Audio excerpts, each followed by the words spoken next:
2-3 लाख लोगों का गैदरिंग होने की वजह से पुलिस लोग गाड़ियाँ लाते रहे और लोग लगातार आते रहे। आखिरकार पुलिस कमिश्नर परेशान हो गया कि अभी हमारे पास तो फोर्स है नहीं। 8,000 फोर्स मंगाया था उन्होंने और 200 किलोमीटर दूर तक गाड़ियाँ हमारी रोकी।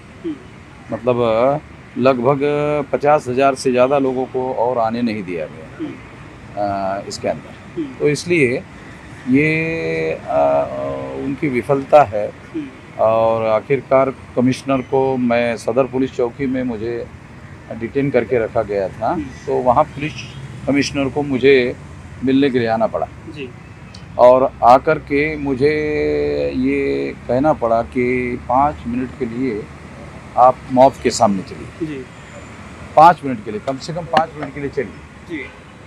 तो मैंने कहा नहीं, मैं आपने डिटेन करके रखा है तो मैं नहीं जाऊँगा। जी। शांति बनाए रखने के लिए मैं वीडियो बनाने के लिए तैयार हूँ, मगर मॉब के सामने जाकर मैं ये कहने के लिए तैयार नहीं हूँ। तो अल्टीमेटली उनकी हेकड़ी जो थी जी। कि फोर्स के साथ में, ताकत के साथ में, ज़बरदस्ती के साथ में जो उन्होंने ये करने का प्रयास किया, वो सारा का सारा मतलब धरा का धरा रह गया। वो सही नहीं, गलत काम किया उन्होंने। तो उसके लिए हम लोग सुप्रीम कोर्ट में भी गए हुए हैं जी। और जो आवश्यक कार्रवाई है आने वाले समय में वो भी हम लोग करेंगे। दिल्ली सरकार में मंत्री थे राजेंद्र पाल गौतम, उन्होंने 22 प्रतिज्ञा ली और उसके बाद अरविंद केजरीवाल जी ने उनका इस्तीफा लिया मंत्री पद से। और भाजपा ने आरोप लगाया कि 22 प्रतिज्ञा के जरिए हिंदू देवी देवताओं और उनके धर्म का अपमान किया है। इस पर नहीं, मौलिक बात तो ये है कि 26 जनवरी 1950 को संविधान लागू हुआ और 14 अक्टूबर 1956 को संविधान लागू होने के 6 साल के दरमियान बाबा साहब अम्बेडकर ने ये 22 प्रतिज्ञाएं कही। तो उस समय तो कोई इस तरह का आरोप उनके ऊपर नहीं लगाया गया कि उन्होंने हिंदू देवी देवताओं का अपमान किया या उन्होंने गाली गलौज करने का काम किया। तो ये मीडिया के द्वारा खबरें बनाकर ऐसा माहौल बनाया गया है और ऐसा कोई जो 22 प्रतिज्ञाएं हैं उसमें ऐसा कुछ भी लिखा हुआ है नहीं जिससे अपमान करने वाली बात होती हो। ऐसी कोई बात, ऐसा कोई मुद्दा उसमें है नहीं। मुद्दा सर ये है कि और जैसे सिसोदिया जी हैं उनका इस्तीफा नहीं लिया, सत्येंद्र जैन जी का इस्तीफा नहीं लिया, इनका इस्तीफा क्यों मंजूर कर लिया सर, जबकि उन पे आरोप ज़्यादा लगे हुए हैं सर। पर राजेंद्र पाल जी पे ऐसा तो आरोप नहीं था इस्तीफा लेने लायक। हाँ, तो मतलब जो केजरीवाल जी की विचारधारा, भारतीय जनता पार्टी की विचारधारा में कोई अंतर नहीं है ना। क्या दलित समाज सर वोट बैंक के लिए कि बीजेपी की विचारधारा में और केजरीवाल की विचारधारा में कोई अंतर नहीं है। तो उन दोनों के बीच में कंपटीशन है कि कौन राम भक्त लोगों को, ब्राह्मणवादी लोगों को, ब्राह्मणवाद के प्रभाव में आए हुए गुमराह लोगों को अपने साथ रख सकता है। अगर राजेंद्र पाल गौतम का अगर कोई दोष है तो वो ब्राह्मणवादी केजरीवाल के साथ जाने का दोष है, बाकी उसका कोई दोष नहीं है।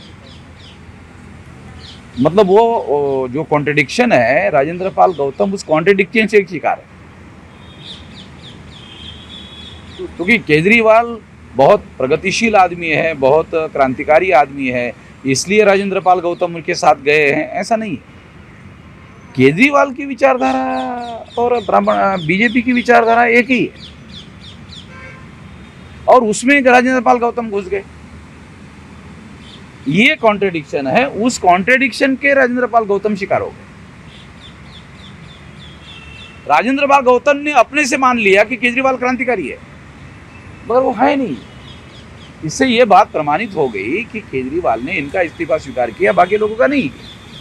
इस एक्शन से ये प्रूव हो गया कि केजरीवाल जी जिस विचारधारा को मानते हैं उसके हिसाब से उन्हें इस्तीफा लिया, मगर राजेंद्र पाल गौतम जी ने मिसअंडरस्टैंडिंग अपना कर लिया कि अरे यार केजरीवाल तो क्रांतिकारी आदमी है, उनके साथ जाना चाहिए।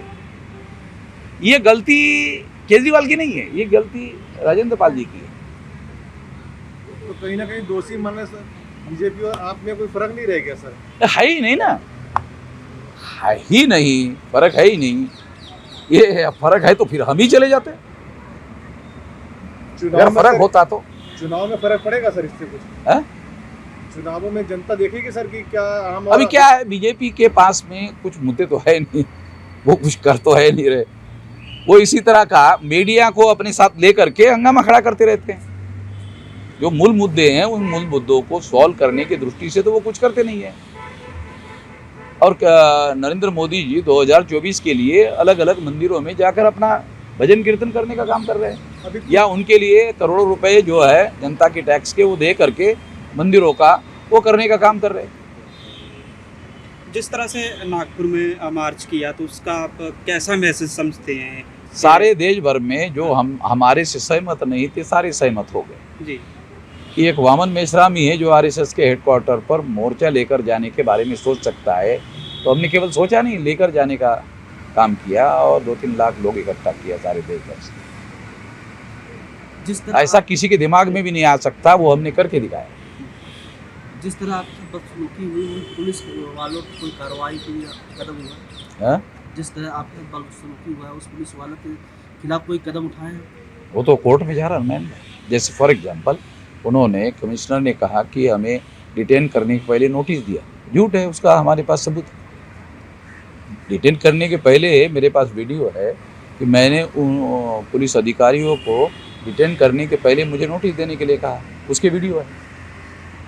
उन्होंने कोई नोटिस नहीं दिया, वो डिटेन करके लेके गए और फिर छोड़ने के बाद दिया तो हमने वो नोटिस स्वीकार करते हुए उसमें टाइम लिखा, तो वो डॉक्यूमेंट्री एविडेंस हो गया कि उन्होंने नोटिस नहीं दिया। अब ये जो पुलिस कमिश्नर का बयान जो झूठा बयान है उसी को आधार बनाकर उसके खिलाफ केस हो जाएगा, उसके खिलाफ डिफेमेशन का भी केस हो जाएगा, उसके खिलाफ एट्रोसिटी का भी केस हो जाएगा। दोनों केस डाल रहा हूँ। ये दोनों केस डालने का ऐलान मैंने 9 तारीख को किया, 9 तारीख को, और 9 तारीख को इसी वजह से पुलिस कमिश्नर ने जब मेरा बयान देखा तो 7:33 को उन्होंने मेरे खिलाफ एफआईआर कर दिया। 5 तारीख के भाषण के लिए एफआईआर किया 9 तारीख को, भाषण मेरा है 5 तारीख को, और वहाँ वो कह रहे हैं कि मैंने गैर कानूनी बातें की। बल्कि मैंने वहाँ ये कहा कि अगर कोई गैर कानूनी तरीके से हमारे आंदोलन में गड़बड़ी करने की कोशिश करेगा तो मैं उसको पुलिस को हैंड ओवर कर दूंगा। मैं तो ये बात कहा, वो वीडियो हमारे पास सारा का सारा रिकॉर्डेड है। सर 2024 का चुनाव नज़दीक आ रहा है, इस विषय में आपका संगठन और किस तरफ जाने की? देखो, अब मैं जिस संगठन और आंदोलन की बात कर रहा हूँ, भारत मुक्ति मोर्चा और बहुजन क्रांति मोर्चा, कोई राजनीतिक दल तो है नहीं, मगर 2024 में बीजेपी चुनाव जीत कर नहीं आए इसके लिए हम कोशिश करेंगे। क्या बीएसपी को आप समर्थन करेंगे? बीएसपी को खत्म करने की कोशिश करेंगे, ऐलानिया कह रहा हूँ, खत्म करने की कोशिश करेंगे। मायावती का चैप्टर क्लोज करना बहुत ज़रूरी है, क्योंकि रिपब्लिकन पार्टी ने महाराष्ट्र में जो मतलब गंदा खेल खेला, वो सेम गंदा खेल अभी मायावती खेल रही है। उसका खात्मा बहुत ज़्यादा ज़रूरी है। बीजेपी में और मायावती में कोई अंतर नहीं है। तो सर आपके हिसाब से 2024 में कौन सी पार्टी आनी चाहिए? 2024 में किसकी पार्टी की सरकार बननी चाहिए? इसी से रिलेटेड बीजेपी को खत्म करने के लिए मतलब दानव और राक्षस में से चुनना पड़े तो हम चुनेंगे। ये तो देखो आंदोलन है, इसमें काशीराम जी से हम काशीराम जी से प्रेरणा लेकर काम करते, तो उन्होंने भी तो ऐसा किया। बसपा ने इतना कुठाराघात किया सर देश पे, ऐसा क्या कारण है जो आप बसपा को इतना सर नाराज? मायावती के प्रति आप लोगों का प्रेम जो है ना, मुझे हैरानी होती है, ऐसा क्या बड़ी हैरानी होती है। क्या आप किया? लोगों का प्रेम मुझे बड़ा हैरानी लगता है। पत्रकारों का, तुम आप कार्यकर्ता हो कि पत्रकार हो? पर सर उनकी मुझे लगता तो है नहीं कि आप पत्रकार हो। उनकी जानकारी तो जनता को दिखानी नहीं सर। उसके लिए आपसे पूछना चाह रहे हैं कि बसपा ने ऐसा क्या किया जो उसको आप धरातल से हटाना चाहते हैं? देखो, बसपा के 5 साल उसकी ये रही, 5 साल में अगर वो चाहे तो हमारे लोगों के लिए रिजर्वेशन इन प्रमोशन का कानून बना सकती थी। हाई कोर्ट ने कहा भी आप कानून बना सकती है, आप बनाइए।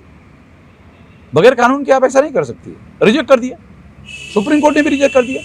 एक एग्जाम्पल के तौर पर बता रहा हूं, आपको पता है कि एट्रोसिटीज का जो कानून है उसके लिए जो सर्कुलर मायावती ने निकाला कि किसी भी एट्रोसिटी करने वाले लोगों को जांच पड़ताल पुलिस के द्वारा किए बगैर और सबूत मिले बगैर किसी प्रकार की कोई कार्रवाई नहीं की जाएगी। पुलिस वाले जांच पड़ताल में हमारे लोगों के फेवर में काम करते हैं कई सारे देश भर में नहीं करते।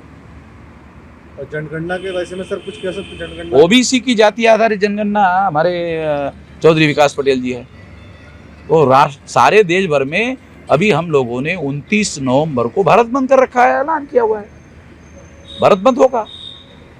शुरुआत कहाँ से करेंगे सर?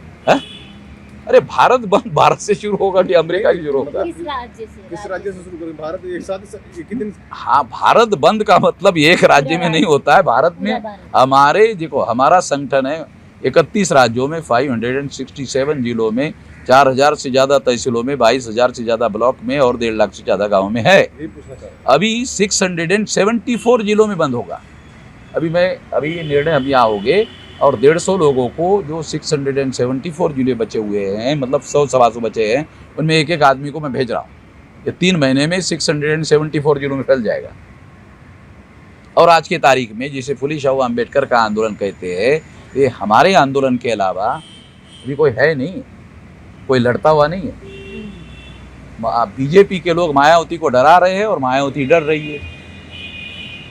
डरपोक आदमी हमारी लड़ाई लड़ सकते हैं। अरे भिड़ने वाले लोग चाहिए। अम्बेडकरवाद का दूसरा नाम है भिड़ना। और फिर आरएसएस के हेडक्वार्टर पर जाके भिड़ना, ऐसा दिमाग में भी मायावती के आ सकता है। मायावती को या तो काशीराम जैसा मेंटोर चाहिए या तो वो सतीश मिश्रा जाए। वो बगैर मेंटोर को कोई काम नहीं कर सकती। मायावती बगैर मेंटर को काम नहीं कर सकती। मेरी बात समझ रहे हैं क्या? इसका कोई सवाल है तो पूछो। पीएफआई के बारे में सर एक 2 लाइन सर। पीएफआई के बारे में केवल इतना कहना है कि अजमेर बम ब्लास्ट में आरएसएस के कार्यकर्ता को आजीवन कारावास हुआ, पीएफआई के किसी कार्यकर्ता को आजीवन कारावास हुआ, ऐसा कोई सबूत अभी तक भारत सरकार ने पेश नहीं किया। और इस पर बैन लगा दिया, उसको आजीवन कारावास होने के बावजूद भी बैन नहीं लगाया। नहीं है, समझ में नहीं आ रहा है। सबूत के साथ बोल रहा हूँ। 18 केसेस है आरएसएस पर अभी भी। 18 में एक केस देशद्रोह का मुकदमा फेस कर रही है आरएसएस। सरकार उनकी होने की वजह से उस केसेस को लंबी लंबी तारीखें मिलकर तारीखें आया चलते रहते। ये चल रहा है। ओके, ठीक है।